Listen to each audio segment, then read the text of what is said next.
Are you calling yourself a writer, but your word count is a 0? You might be entitled to compensation. Well, not really, but let's talk about that anyway. By the end of this episode, you should hopefully have a plan on how to actually increase that word count instead of running off to Instagram to post memes about how you're a writer who just isn't writing. Sorry, well, not sorry, but that just really grinds my gears and ruffles my pajamas, okay? By the way, if you're new here or if you just forget who I am, that happens to me sometimes. I'm small and kind of quiet, although a bit annoying. Hi, I'm Katri, I'm your new best friend, and this is Protagonist Crafts, the place for people who are kind of obsessed with that whole writing thing. Anyway, let's move on to the subject of this video, which is why aren't you writing? So the first reason might be that you're just not prioritizing your writing, and that's fine. I'm not saying that everybody needs to be a writer. A while ago, a friend of mine told me that she's realized she's never going to write a novel, and I didn't disown her. She did leave the country a few days after that, but I swear that was unrelated. But anyway, maybe writing is not a priority to you. And I'm not saying it has to be like the utmost priority. Like, I would hope that your happiness and your well-being, and perhaps the happiness and well-being and safety of your children, if you have any, is also extremely important. And I realized a lot of people have real jobs that they need to go to. I can't imagine what that is like. That takes a lot of time and energy, a lot more time and energy that I personally have. So I applaud you if you have a normal job and you can still function. But anyway, I realized that those might be, your utmost priorities. But, if you do want to write, you do have to prioritize it in some ways. So right now you're watching a YouTube video. After this, are you going to be writing or are you going to watch another YouTube video? So that is a choice. And actually, you have a lot of choices in just one day. So are you going to keep watching that Netflix show? Are you going to be in the shower for 5 minutes or 20 minutes? Perhaps sometimes you could order takeout instead of spending a lot of time on dinner. I know that is very controversial, but if you want to write, you're going to have to think different ways on how you can actually do that. This is going to take me to my next point. So reason number 2 why you might not be writing is that you have time, but you're not actually using it. So a lot of people who aren't actually writing might have this all or nothing kind of attitude.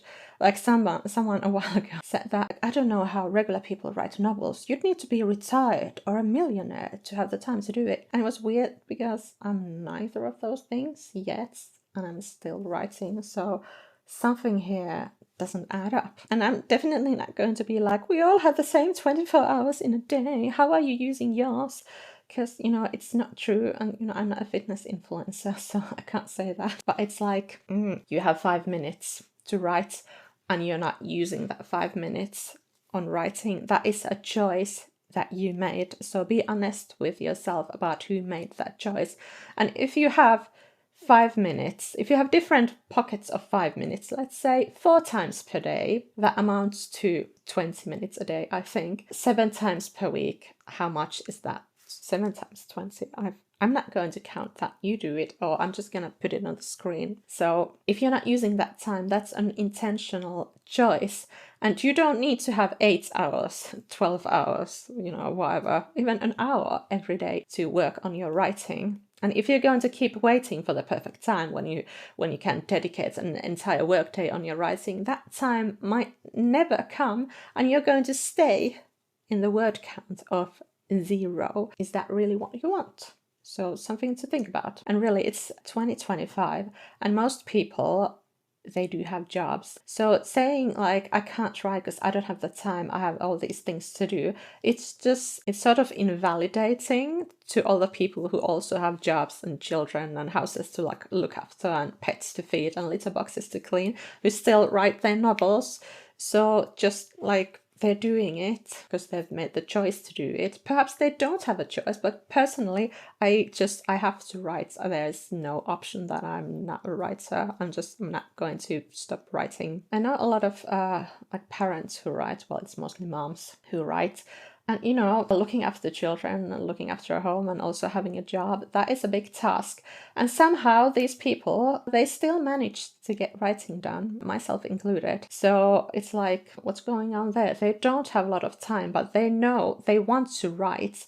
So they do use the time that they have on writing. Recently, I asked my email peeps how many words had they written in the past 30 days. And one of the emails started with like, oh, I've only written 1,000 words. And I was just recently thinking about my word count. And then she went on to explain how she'd been homeschooling her children at the same time, and she'd been solo parenting because her husband was out of town for like almost 2 weeks or something. And also she had dysentery. If I ever got dysentery, my word counts for, for a very long time, like for weeks and weeks, it would be exactly 0. But she had written 1,000 words regardless in the past 30 days. So it just, you can do it. I'm not going to be like, well, if she can do it, if I can do it, then you can do it. But it's like, you can do it because you can do it. Also, I know people who have a lot of time and energy that they could use on writing, and they keep thinking about writing, but then they just never do it. And really, I think my friend Hannah, she's an absolute writing machine, and she's pretty much the only person I know who has the time and energy to work on her novels a lot, and she actually uses that time. So really, even if you were given 8 hours right now, if I came in and I gave you a bunch of money and I said, I'm gonna clean your house, I'm gonna babysit for you, would you use that on your writing? The third reason for why you're not writing might be that you just don't have a good enough idea. So perhaps you have some idea, but you're not excited about it. So sometimes we think that there are these things that we should write about, but we don't like these ideas. But we have this image of what kind of a writer I should be, what kind of books I should write. Well, I want to be taken seriously as a writer. I want to win these and these awards. I want to be like this and this person who went to this university, who got this degree. And then you think, well, this person would write this kind of a novel. I need to work on this idea that I have. But you don't like it. You're not excited about it. It doesn't feel authentic to you. It doesn't actually feel like anything. It's more like a responsibility. Or perhaps you've got this idea that you think, well, this is going to be profitable. People are going to love this idea. This is going to be the next big thing. And again, you don't love that idea, so you don't actually write. So that is a problem. Or perhaps you think that you're writing a novel, or you want to write a novel, and you have an idea. Maybe it is a great idea, but if it doesn't have enough material in it, or you just haven't uncovered, you haven't mined for enough from that story, it's no wonder you're not writing. Maybe you wrote like 20 pages and then you just ran out of steam. You took everything from the well of the idea and you don't have anything else left. So yeah, maybe that's why you're not writing. The idea isn't working. You need to get a better idea. I'm going to tell you later on how to do that. I've also got some time-saving tips coming up. I forgot to mention that in the previous thing. So yeah, stay tuned until the end. And the fourth reason for why your word count is 0 is that you don't know what you're writing. So first of all, you might be lacking a clear vision of your story. So perhaps you don't know your premise. Maybe you don't even know your genre. Maybe you don't know what your story is actually about. Like maybe you're like, I want to write about a doctor who is working, I don't know, in the first space colony in the year 3000, but you don't have an idea of the actual story.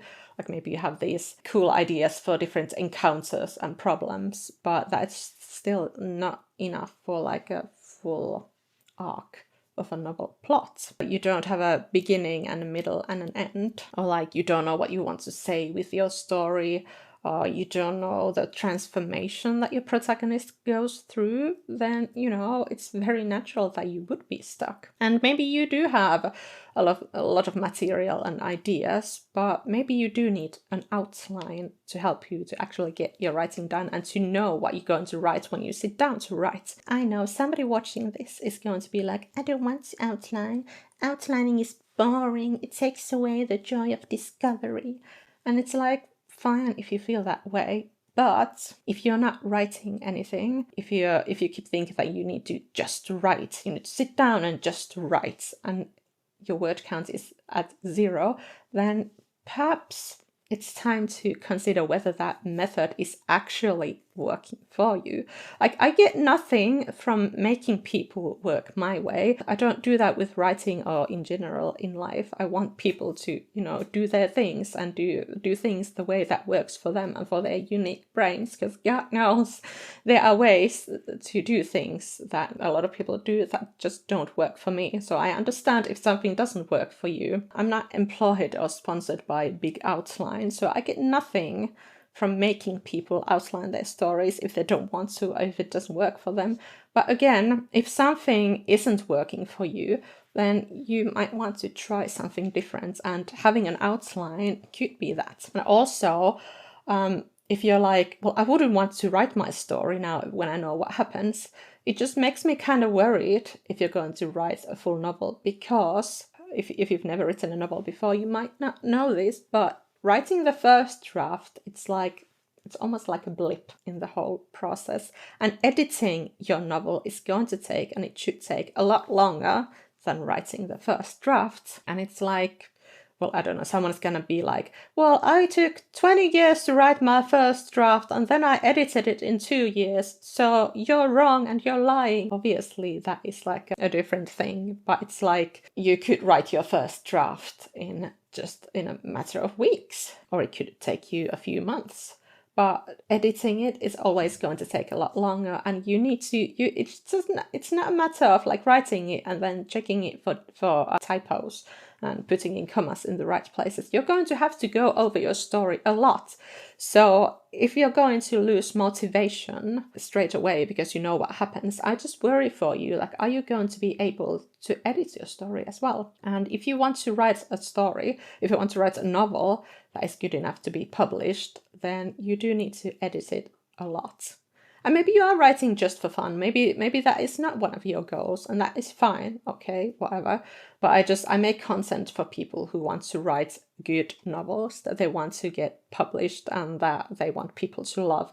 So that is always the sort of like a context for everything I'm saying. So if you're just writing for fun, do whatever you want, okay? But yeah, outlining. If you think that it hasn't worked for you before, maybe you need to try a different method, a different tool, because there are a lot of methods and there are a lot of different ways to do it. And I'm going to tell you about a few of them again later on, so you need to stay tuned. And the fifth reason why you might not be writing is that you're thinking instead of writing. So perhaps you have a problem with your story, like you're stuck, or you don't know you don't know what's going to happen somewhere, or you don't know how to make something make sense, and you're thinking about it really hard, and you feel like that if you just thought about it really hard, you would fix that, you would come up with a solution.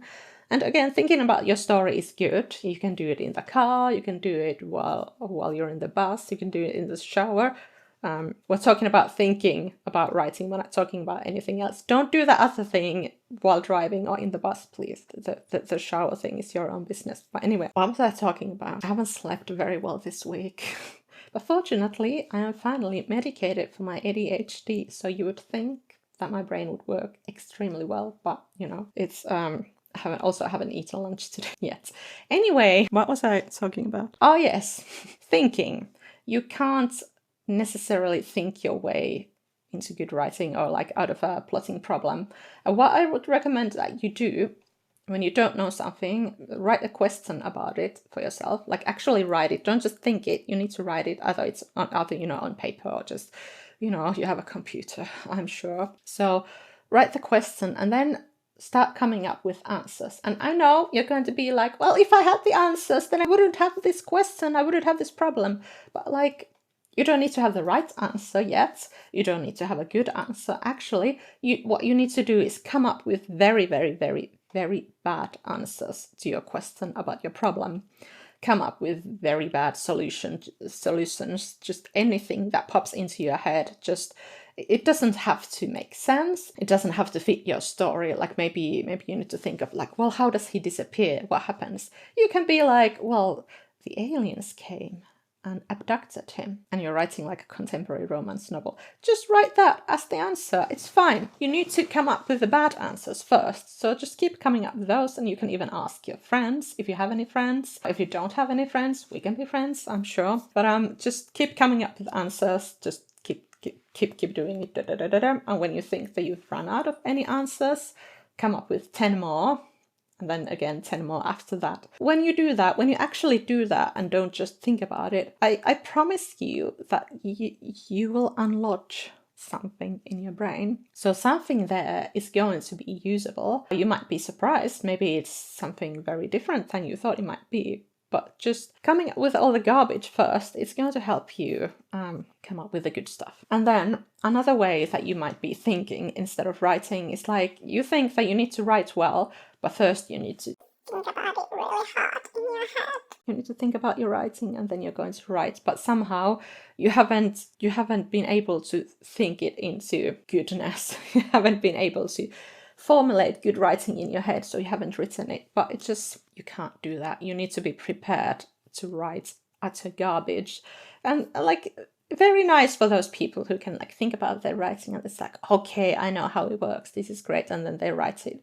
But no, that just doesn't work for everyone. I would say that doesn't work for most people. And that's the thing about, like, I think it was some kind of an experiment where there were two groups of people. And one group, they had to learn about how to make a pot, like pottery thing, vase or something. So they had to learn about it and think about it really hard, and they had to make just one pot. And then there was the other group who was able to make as many of them as they wanted to.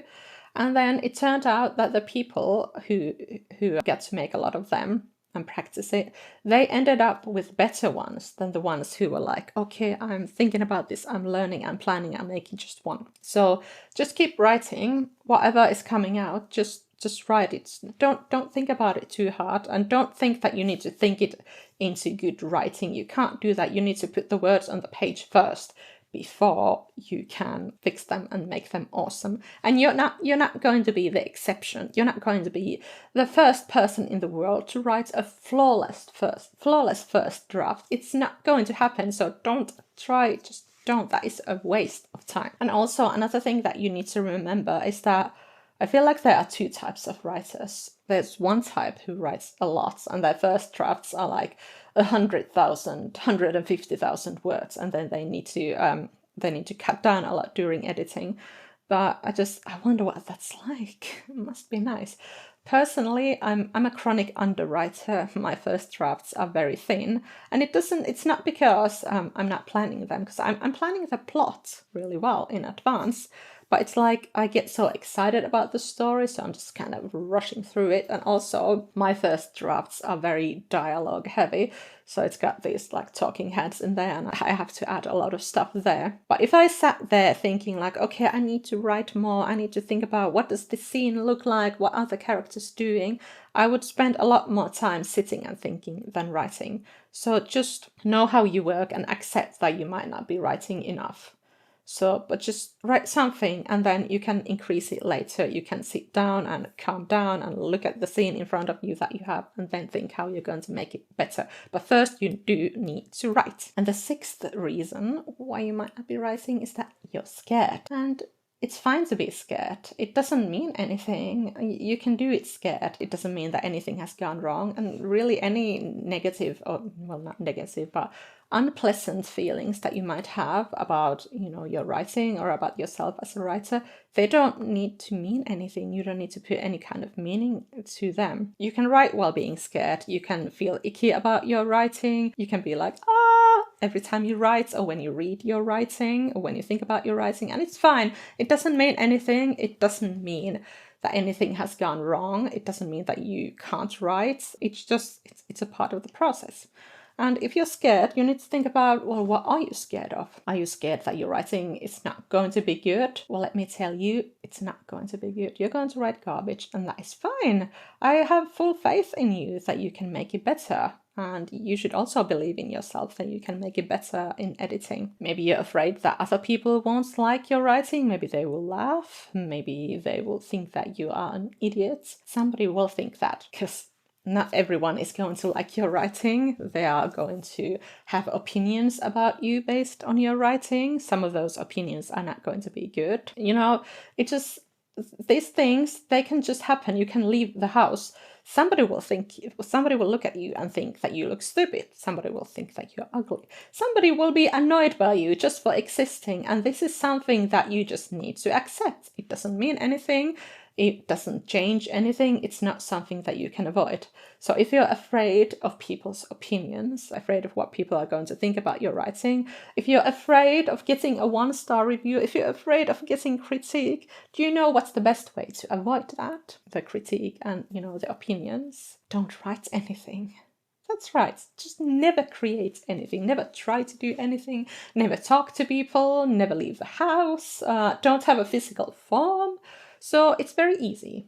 But again, is that what you really want? So just accept all these icky things and it's going to be fine. Just write. You want to write, you should write. Don't let anything stop you. But hey, maybe you just don't want to write, actually, and that is reason number 7 where you might not be writing. Perhaps you are not a writer. Maybe you're not meant to be a writer. Maybe writing is not for you. Maybe you're good at something else. Maybe crochet is your thing, or accounting, and breeding very fancy chickens. Those could be your things. They're very valid. You don't need to be a writer. If you're not writing, perhaps you're just not a writer, you're something else. And really, it's fine. There are a lot of people in the world doing all kinds of stuff. You don't need to write. You can just click away now and go listen to a podcast about crypto or something. If what I said just now made you kind of angry, good. If a random person on YouTube or anywhere else, really, even if it's your mom, if they can convince you not to write, if they can say anything that is going to stop you from writing, I have a feeling that you wouldn't have written anyway, because writing novels, being a writer, it's not easy. People generally aren't encouraged to do that. The things that writing requires, they're sometimes things that you're not encouraged to have or to do. If you have children, for example, there are not going to be a lot of people saying stuff like, well, you need to dedicate a lot more time to your interests. Your children will be fine. People are not going to be saying that. For most of the time, I will say that. I think you should dedicate a lot more time to your own interests. Your children need to see that you can have hobbies and you can have your own life. You don't need to dedicate every single second of every single day to them. You are also important. And what are you going to do when they grow up and go away, move out? What are you going to do then? Are you going to start living then? I just do it now. Okay. So my point was there that you're not going to get a lot of encouragements. Actually, people are going to have a lot of crazy opinions. One of them being like, oh, you want to be an author? That doesn't make you rich. And it's like, and what are you doing for a living? What is your favorite hobby? Is it making you rich? Why do you feel the need to say that? And it's like, if stuff like that is going to stop you from writing, then perhaps you're better off not writing anyway. So, but if you just get a bit angry at me saying that perhaps you shouldn't be writing, that is a good thing. That means that you have some fight in you and you need to be fighting for your writing. So if you are a writer, then write. So if the lack of good story ideas is your problems, you can find a link to my completely free story idea workbook in the description. And it's going to use things that you love, in stories and in general in life, to mine for the best story idea for you. There are a few pages there, but I'd like to think you can do it in one day or in one sitting. So go get that. But also, if the lack of time is your problem, if you feel like you don't have the time to write, or perhaps you always get struck by this analysis paralysis, perhaps, like you just don't know what you should do, or if you're overwhelmed by the whole task of writing a novel, because it's not just a momentous task, it's a million different tasks wearing the same trench coat.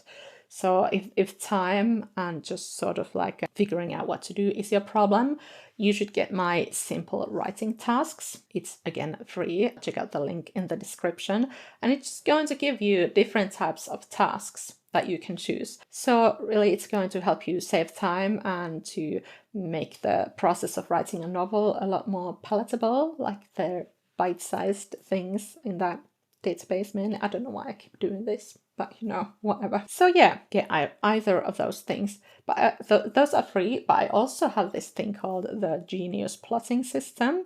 It's going to help you figure out what is actually going to happen in your story, if you don't yet know. And you also get all my best tools for outlining, plus a few lessons on how plotting and how storytelling works, plus a few bonuses like the Ultimate Character Workbook. Hopefully by now you know what you're going to do next to write your novel and to increase that word count from 0, whether it's 10 words this week or 10,000. I applaud you. I'm very proud of you, and I will see you in another video or perhaps at What If You Wrote podcast. So, bye bye.